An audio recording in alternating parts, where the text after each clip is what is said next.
Hello, everyone. So,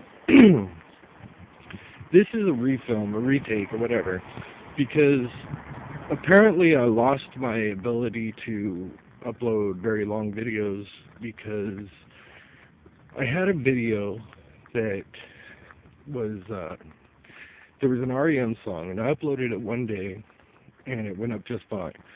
And this is back when I was with Psycho Chicky, like this last time when we were just getting together.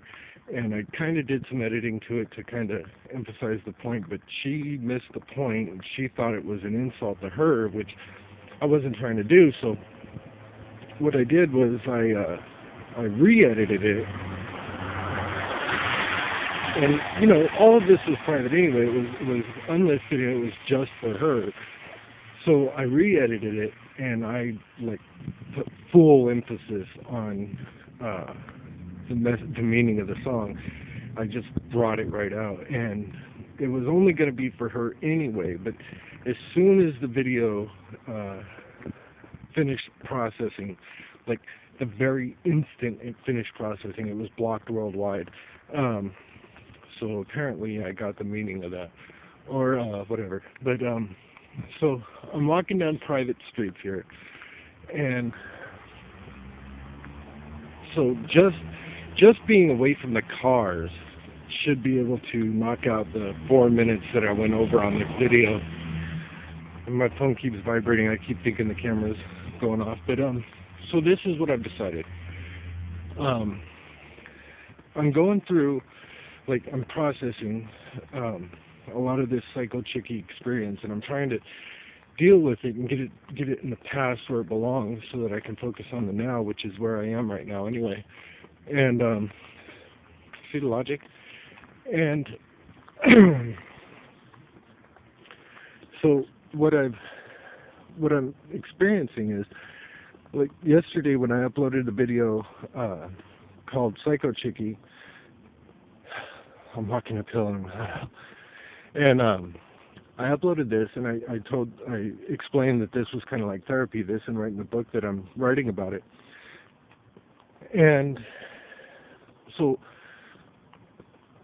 what I'm going to try to do, or what I guess I'm going to do, is my mind works in so many different directions that I'm just going to, like, explore some of them, and I'm going to, like, talk about, like, the experiences that we had and why my mind works, like, or, like, like, why some of the things wrap me up the way they do.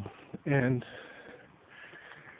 so the first thing I want to talk about is, like, logical and rational, and, like, I explore so many possibilities and come up with the logical and rational or whatever. And I'll give an example. Is when Psycho Chicky and I were together, she was getting an inheritance, and just talking about it would make me feel like, ugh, because, I mean, what's the best way to fuck up something really golden and pure and beautiful? Is throw some fucking money at it. That'll fuck it up every time. So, I didn't like talking about the money, and every time we did, I would just get kind of about it. So, but I wanted to travel, and she wanted to invest, and so, we wanted to find something that was mutually, like, good.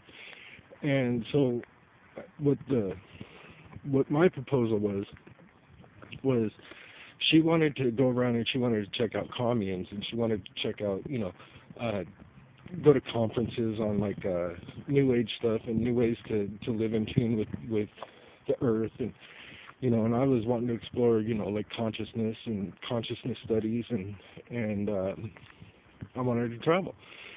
So what we were thinking was to get a T-shirt business, and we'd travel around to different festivals, which would allow us, in between festivals, stop by communes and go to conferences and do all these things. Plus, it would bring in an income, so we weren't, like, fucking off our money. And I told her it was low cost, so we'd buy a pickup truck, we'd buy a trailer or a camper or whatever, and which we did these. We bought the pickup and the trailer, so I mean, we at least got that part done. And then we'd buy a laptop and the T-shirt printer. So we had the laptop, So we were a printer away from just going. And where was I going with this? Okay. And then so we didn't want to.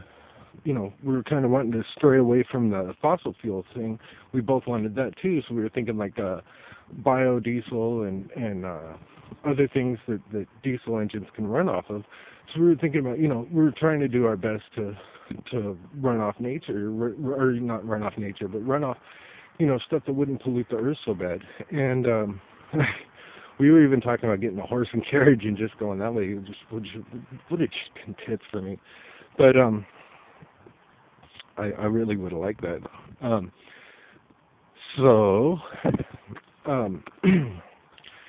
she wanted to explore the what ifs, and I was, kind of okay with that.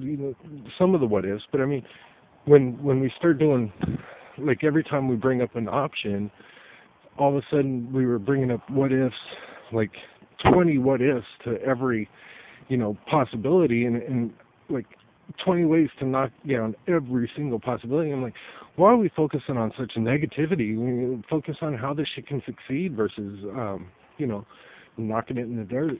And anyways, okay, so after conferring with her crew to find out what her opinion was on anything that I said, she agreed that, the things that I was saying was more logical and rational, but her crew still felt that she needed to be paranoid about everything. Excuse me. So she says that we needed to, she didn't want to be a failure. We had to be a success. I said, okay, so what we need to do is define what is a failure and what is a success. And when I asked her, what would be your definition of successful versus your definition of failure, and you just kind of stumped her. Well, here's the problem.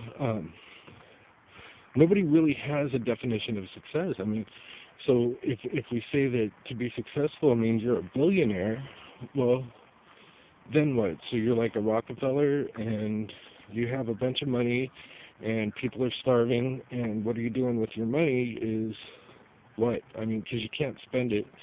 I mean, if you spend it, then you're not rich and successful. So that's failure. So I told her, I says, if we define, success and failure as, are we happy? Are we enjoying life? Are we experiencing the experiences that we want to experience? Are we doing the things that are spreading goodwill? Are we teaching people things? Are we doing the good things? Then if we're defining that as successful in our minds, then we're going to be successful, and there's no way that we could fail. Boom, we just eliminated a failure. Because I mean, I can travel and do this very stuff without any money. Just saying. And I do. Just saying.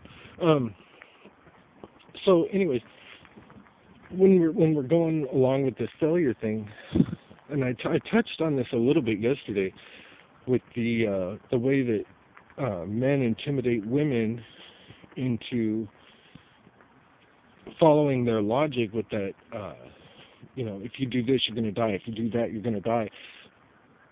But this is something that isn't really touched on. Let's look at this from the other angle.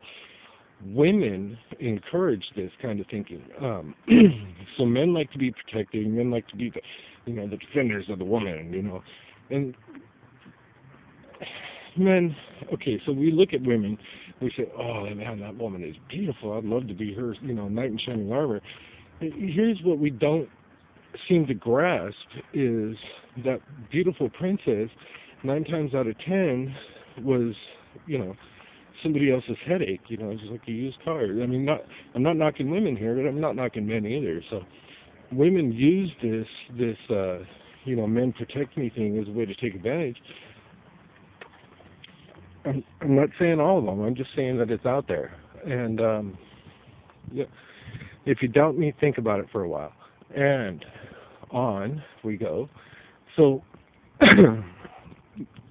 there were times where I hit my wife, and I regret that. But my wife forgave me, and if my wife forgave me, then I really don't owe anybody else any kind of anything for that.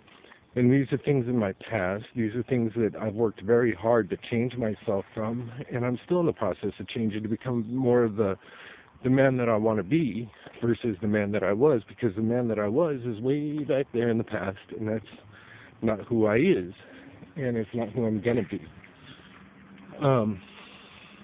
So, how long do we have to pay for a mistake that we made in the past? I mean, if we make a mistake in the past and we change, then how long are you forever in debt to that mistake? And especially a mistake that took half a second and everybody's healed from it and everybody's moved on for it. So how long do you have to continue paying for it? My wife and I were very good friends to this day. She's got a boyfriend in Las Vegas, and everybody's happy, I guess.